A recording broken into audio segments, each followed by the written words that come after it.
នៅពេលដែលយើងនិយាយថាការសន្សំវាមិនគួរជាជម្រើសនៅក្នុងជីវិតរបស់មនុស្សទេការសន្សំវាជាអឺបំណិនជីវិតមួយវាជាអឺវិន័យរបស់ជីវិតវិន័យរបស់បុគ្គលម្នាក់ៗហ្នឹងដើម្បីជួយឲ្យគាត់សម្រេចនៅគោលដៅណាមួយនៅក្នុងជីវិតជួយឲ្យគាត់កាត់បន្ថយនៅបញ្ហាជាច្រើនពីព្រោះមនុស្សដែលអត់សន្សំមនុស្សដែលគាត់អត់មានវិន័យផ្នែកហិរញ្ញវត្ថុនេះគាត់ប្រឈមនឹងហានិភ័យច្រើនណាស់នៅក្នុងជីវិតជាពិសេសនៅក្នុងបរិបទបច្ចុប្បន្ននេះដែលសង្គមយើងក្លាយជាសង្គមជឿនលឿនដែលយើងមានសម្ភារៈច្រើនយើងមានការផ្សព្វផ្សាយច្រើនដែលពេលខ្លះវាតាក់ទាញយើងវាធ្វើឲ្យយើងចំណាយលុយអត់ប្រយោជន៍ធ្វើចំណាយលុយខុសគោលដៅជាច្រើនអ្នកខ្លះគាត់មានឆន្ទៈដែរក៏ប៉ុន្តែគាត់មិនសមមិនកើតប្រសិនបើគាត់មានឆន្ទៈហើយគាត់ត្រូវតែមានបច្ចេកទេសក្នុងការសន្សំឧទាហរណ៍ថាការសន្សំដែលបានដែលមានប្រសិទ្ធភាពដែលធ្វើឲ្យមនុស្សចង់សន្សំទាល់តែគាត់មានគោលដៅច្បាស់លាស់ថាគាត់សន្សំដើម្បីអីមិនសន្សំដើម្បីតែសន្សំមិនសន្សំដើម្បីអីសន្សំដើម្បីរៀនបន្តសន្សំដើម្បីទិញផ្ទះក្នុងក្តីសម័យរបស់គាត់សន្សំដើម្បីអនុញ្ញាតឲ្យគាត់អាចចូលនិវត្តន៍នៅអាយុ40ឆ្នាំឧទាហរណ៍អញ្ចឹងអានេះជាកត្តាដែលសំខាន់ដែលអ្នកសន្សំដើម្បីឲ្យមានប្រសិទ្ធភាពគាត់ត្រូវមានគោលដៅហ្នឹងគាត់ត្រូវមានបច្ចេកទេសក្នុងការសន្សំឧទាហរណ៍ថាអ្នកខ្លះជាទូទៅគឺថាមកចំណូលគាត់បានប្រមាណមកគាត់ចាយសល់ប្រមាណបានគាត់សន្សំដែលបច្ចេកទេសនេះវាអត់សូវមានប្រសិទ្ធភាពទេមករយៈចុងក្រោយបន្ទាប់ពីខ្ញុំធ្វើការជាមួយនឹងក្រុមយុវជនជាច្រើនយើងឃើញថានៅពេលដែលគាត់ដូរទម្លាប់នៃការសន្សំចំណូលចូលមកគឺកាត់លុយសន្សំមុនគេហើយសល់ប្រមាណបានចាយយើងឃើញថាប្រសិទ្ធភាពកើនឡើងច្រើនមែនទែននៅពេលដែលគាត់ដូរបច្ចេកទេសហ្នឹងតកតងជាមួយនឹងលទ្ធភាពនៅក្នុងការបាទបងថ្លៃទៅលើខ្លួនឯងបងអាចបញ្យល់ថែមបន្តិចដែលចំណូលចូលមកភ្លាមឧទាហរណ៍ថាប្រាក់ខែចូលមកភ្លាមគឺរឿងទី1ដែលយើងត្រូវធ្វើហ្នឹងគឺដកលុយហ្នឹងទៅសន្សំឬក៏ទៅស្តុកសម្រាប់វិនិយោគពីព្រោះលុយនេះគឺជាលុយអនាគតរបស់យើងបើសិនជាយើងទៅចំណាយអញ្ចឹងអ្នកដែលទទួលអ្នកដែលយើងលក់សវិសឲ្យយើងអ្នកដែលលក់សម្ភារៈឲ្យយើងផេទៅអ្នកនឹងមុនគេហើយមិនមែនផេខ្លួនឯងមុនទេអញ្ចឹងយើងប្រឹងប្រែងធ្វើការមួយខែទល់មួយខែយើងគួរតែផេខ្លួនឯងមុនគួរតែតបស្នងខ្លួនឯងមុនតាមរយៈការដកលុយសន្សំលុយស្តុកសម្រាប់វិនិយោគនៅថ្ងៃអនាគតពីព្រោះនេះហើយគឺជាដើមទុនឬក៏ជាគ្រាប់ពូជសម្រាប់ឲ្យយើងឈានទៅដល់គោលដៅណាមួយដែលយើងចង់បាននៅក្នុងជីវិតផ្ទុយទៅវិញប្រសិនបើចាប់ពីមួយខែទៅមួយខែហ្នឹងណាយើងចាប់ដើមឃើញលុយសន្សំរបស់យើងហ្នឹងកើនពីមួយខែទៅមួយខែអញ្ចឹងណាយើងនឹងមានទឹកចិត្តមែនទែនទឹកចិត្តទី1ប្រឹងប្រែងធ្វើការប្រឹងប្រែងសន្សំឲ្យច្រើនជាងមុនដើម្បីយើងឆាប់សម្រេចគោលដៅទឹកចិត្តទី2នៅពេលដែលលុយយើងមានហើយយើងចាប់ដើមបែកគំនិតហើយយើងចាប់ដើមគិតថាលុយខ្ញុំបើសិនជាដាក់នៅធនាគារខ្ញុំបានការប្រាក់ប៉ុណ្ណេះចុះខ្ញុំគួរតែមានវិធីអីផ្សេងទៀតដើម្បីធ្វើឲ្យលុយហ្នឹងអាចរីកចម្រើនលឿនជាងនឹងបានសុខចេញដែលដកលុយមុនខែចុងខែមុននិយាយទៅខ្ញុំធ្វើតាមអា pay yourself first ហ្នឹងតាំងពីអត់ទាន់ស្គាល់ថាហ្នឹងគេហៅអីគេពេលដែលចាប់ផ្ដើមបង្កើតអាជីវកម្មខ្លួនឯងហ្នឹងកាលហ្នឹងប្រាក់ខែខ្ញុំបានតែដូច200 250អីទេព្រោះយើងតែចាប់ដើមដំបូងអញ្ចឹងបាទហើយពេលហ្នឹងខ្ញុំ challenge ខ្លួនឯងថាទោះបីជាលុយតិចក៏ខ្ញុំព្យាយាមសន្សំ20-30%និយាយទៅកាលហ្នឹងសន្សំ$50រាល់ខែប៉ុន្តែខ្ញុំធ្លាប់សាកនៅពេលទុកលុយហ្នឹងដល់ចុងខែ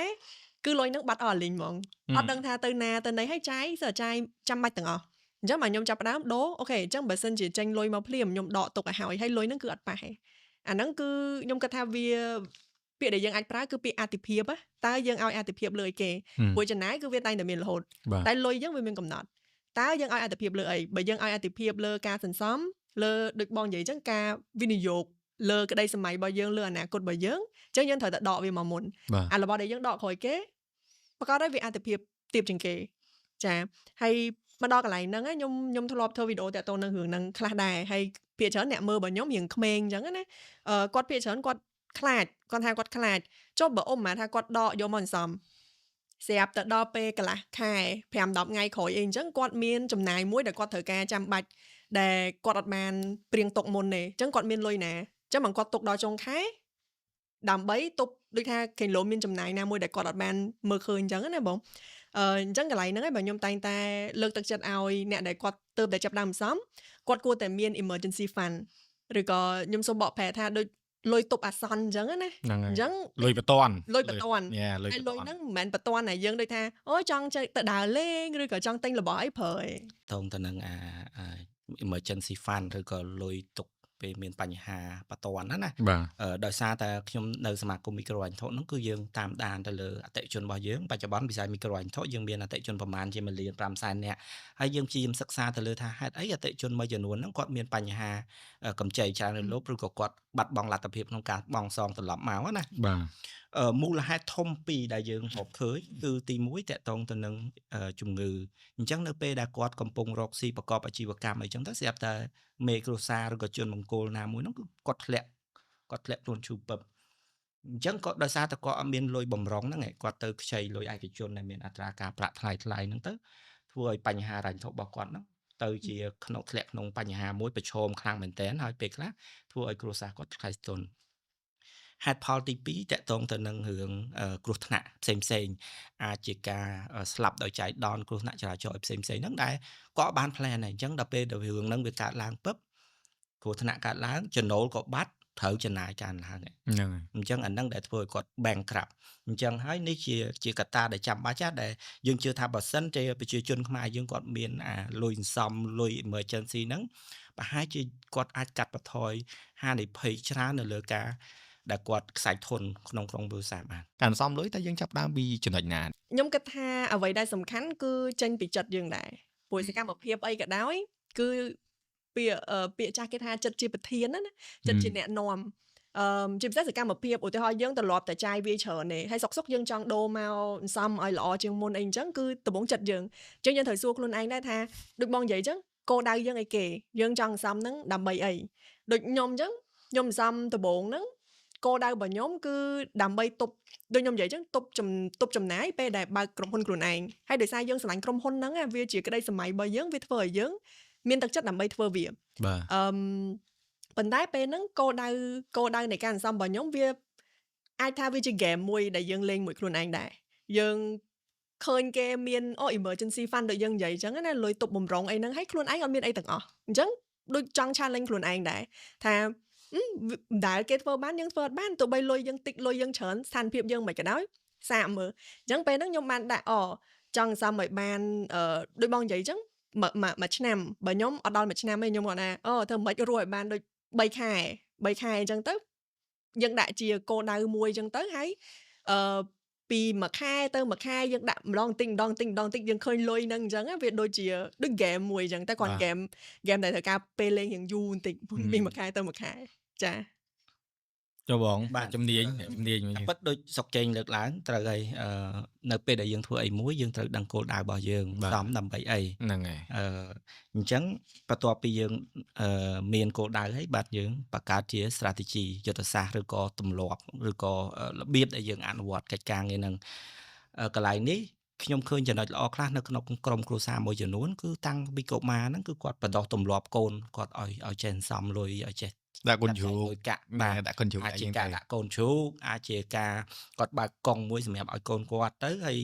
គាត់ឲ្យលុយកូនគាត់ទៅហើយសល់ឲ្យកូនគាត់ព្យាយាមសំហើយគាត់ចូលដាក់កង់ហ្នឹងពេលខ្លះពុកម្ដាយដាក់ឲ្យប៉ុន្តែឲ្យកូនហ្នឹងទៅជាមួយអាហ្នឹងដែលបង្កើតជាទម្លាប់មួយអញ្ចឹងកាលណាមនុស្សមានទម្លាប់ពីក្មេងហើយវាជារឿងដែលល្អមែនតើធំឡើងគាត់អត់បាច់ពិបាកស្រែកលដូចបទពិសោធន៍ជាគ្នាយើងកន្លងមកទេអ្នកខ្លះទៀតគឺគាត់គាត់អាចសិក្សាពីរបៀបផ្សេងៗនៅក្នុងការសន្សំអញ្ចឹងនៅពេលដែលយើងមានគោលដៅហើយយើងត្រូវដឹងថាតើយើងត្រូវសន្សំរបៀបម៉េចហើយជាការសន្សំដាក់កូនជ្រូកបែបបុរាណជាការសន្សំដែលវេលុយចេញពីកង់មួយទៅទុកកង់សន្សំហ្នឹងជាការដែលយើងអាចយកទៅដាក់កន្លែងណាមួយដែលយើងអាចធានាបានថាយើងនឹងមិនប៉ះពាល់លុយសន្សំហ្នឹងទេ អញ្ចឹងនេះជាវិធីសាស្ត្រមួយដែលសំខាន់ហើយជាទូទៅសម្រាប់មនុស្សដែលក្នុងវ័យមួយដែលយើងចាប់ដើមចេះរកចំណូលណាខ្ញុំលើកទឹកចិត្តថាជាទម្លាប់ល្អយើងម្នាក់រាល់ឆ្នាំយើងតែងតែទៅពិនិត្យសុខភាពជាប្រចាំមែនទេស្ករខ្លាញ់ឈាម វីតាមីនឬក៏បេះដូងឬក៏សន្លាក់អីផ្សេងហ្នឹងដូចគ្នាដែរមនុស្សគួរតែមានទម្លាប់ត្រួតពិនិត្យសុខភាពហិរញ្ញវត្ថុខ្លួនឯងជាប្រចាំយ៉ាងអន់ណាស់សុខភាពហិរញ្ញវត្ថុបាទយ៉ាងអន់ណាស់ក្នុងមួយឆ្នាំឲ្យបានម្ដងបាទវិធីងាយក្នុងការពិនិត្យមើលហ្នឹងគឺបោកដកយើងមើលទៅថារាល់ខែឬក៏រាល់ក្នុងមួយឆ្នាំហ្នឹងយើងចូលប៉ុន្មានយើងចេញប៉ុន្មានអញ្ចឹងតែចេញធំជាងចូលអាហ្នឹងគ្រោះថ្នាក់ហើយហ្នឹងហើយបាទតែបើចូលធំជាងចេញ at least យើងសល់បាន 20% អញ្ចឹងអាហ្នឹងមានន័យថាយើង healthy ហើយគេមានរបៀបរបបអន្សំមួយដែលគេនិយាយថាអន្សំពី50 30 20ដែលពេញនិយមសម្រាប់បងតដែលឮធើមហ្នឹងខ្ញុំបានធ្វើការជាមួយនឹងយុវជនមួយចំនួនហើយយើងឃើញថាប្រសិទ្ធភាព50 20បាទ5 3 2វាជាវិធីសាស្ត្រមួយដែលមានប្រសិទ្ធភាពដោយសារគាត់ពេលខ្លះគាត់គិតថាតើខ្ញុំគួរសន្សំប្រមាណកម្រិតប៉ុណ្ណាទើបខ្ញុំដឹងថាលុយខ្ញុំគួរចាយលើអីខ្លះពីព្រោះពេលខ្លះបើសិនជាយើងមើលទៅលើភាពលំអិតមួយវារៀងមានភាពស្មុគស្មាញដែរអញ្ចឹងវិធីសាស្ត្រ50 30 20នេះជាវិធីសាស្ត្រដែលងាយមែនតើដែលអាចឲ្យយើងចាត់ចែងហិរញ្ញវត្ថុយើងបានណាគឺនៅពេលដែលយើងចំណូលយើងចូលមកមិនថាយើងជាអ្នកអស៊ីឬក៏ជាអ្នកដែលធ្វើការទេអញ្ចឹង 50% នៃចំណាយរបស់យើងហ្នឹងគឺយើងគួរបែងចែកទៅលើចំណាយដែលចាំបាច់ចំណាយចាំបាច់ឧទាហរណ៍ដូចជាទឹកភ្លើងថ្លៃផ្ទះថ្លៃ insurance អាហារហូបចុកថ្លៃសិក្សាអញ្ចឹងនេះជាចំណាយចាំបាច់ដែលយើងត្រូវ allocate ឲ្យបានប្រហែលជា 50% នៃចំណូលរបស់យើងហ្នឹងសម្រាប់ទៅលើអ្វីដែលចាំបាច់ 30% ទៀតគឺសម្រាប់វ័នឬក៏អីដែលយើងចង់ត្រូវការយើងប្រើពាក្យថាសบายចង់បានសាកថ្មជីវិតអីចឹងណាអញ្ចឹងអាខ្ទង់ 30% ហ្នឹងហើយ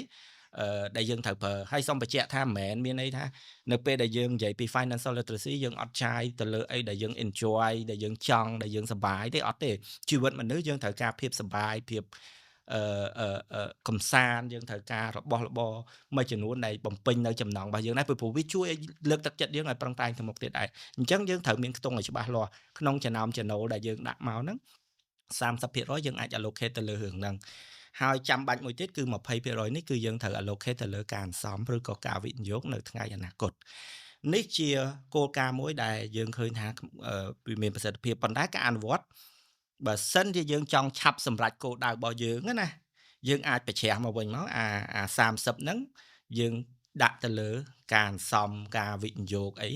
ហើយអាចំណង់ហ្នឹងអាសាកថ្មជីវិតយើងទុកតែ20បានហើយយើងដកតែ 10% ទេ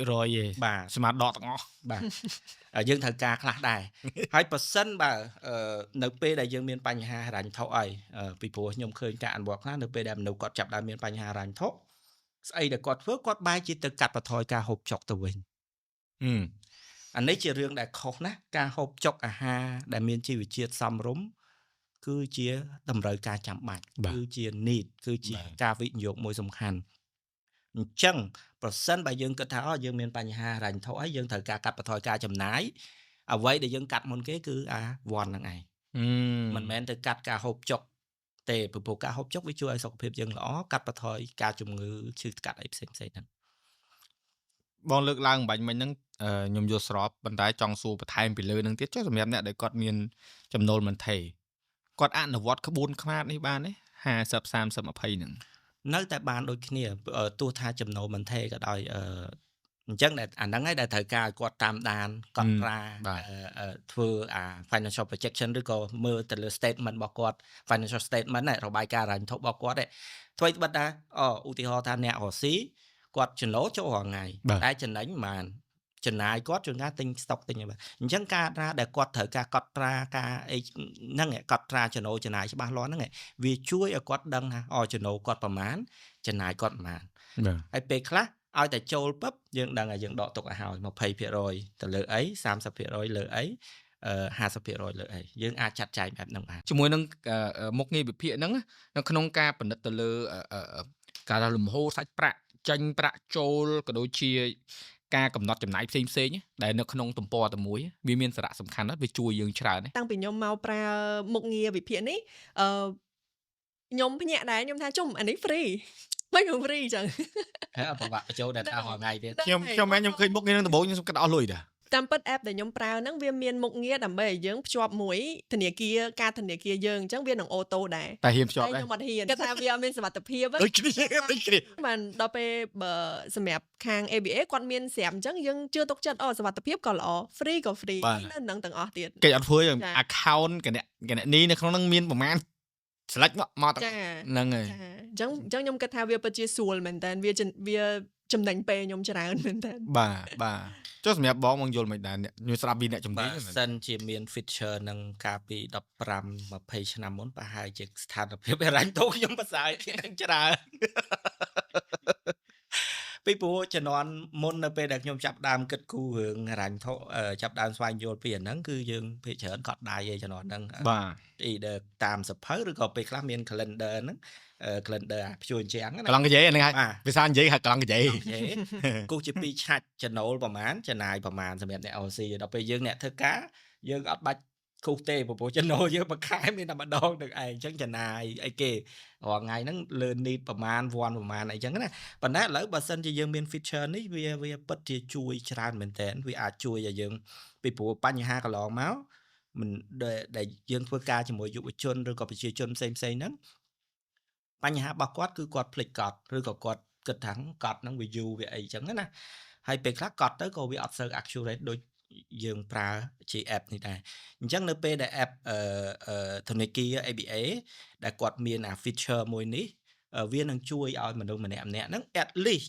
យ៉ាងអន់ណាស់ក៏ចុងខែគាត់ដឹងដែរថាអញចូលប៉ុន្មានចាញ់ប៉ុន្មានវាជួយយើងយល់ពីស្ថានភាពទូទៅនៃហិរញ្ញថោយើងហើយប៉ះសិនបើយើងយកចិត្តទុកដាក់មើលស៊ីជម្រៅយើងនឹងដឹងហើយថាយើងចំណាយលើ food ប្រមាណ shopping ប្រមាណចំណាយលើ utility transfer ចំណាយលើអីដែល break down ហ្នឹងវាពិតជាជួយឲ្យយើងយល់ពីទម្លាប់នៃការចំណាយរបស់យើងយើងយល់ពី financial statement របស់យើងប្រចាំខែមួយហ្នឹងដើម្បីឲ្យយើងអនុញ្ញាតឲ្យយើងនឹងត្រួតពិនិត្យពីសុខភាពហិរញ្ញថោយើងក៏ដូចជារៀបចំផែនការសម្រាប់ពេលទៅមុខដែរតើការចំណាយរបស់យើងរាល់ថ្ងៃនេះចំណាយលើអីដែលចាំបាច់ខ្លះប្រមាណមិនចាំបាច់ប្រមាណហើយវាក្នុងកម្រិត healthy ទេបើអត់ healthy យើងត្រូវតែដឹងថាយើងត្រូវកាត់បន្ថយការចំណាយមិនចាំបាច់យើងត្រូវបង្កើនការសន្សំរបស់យើង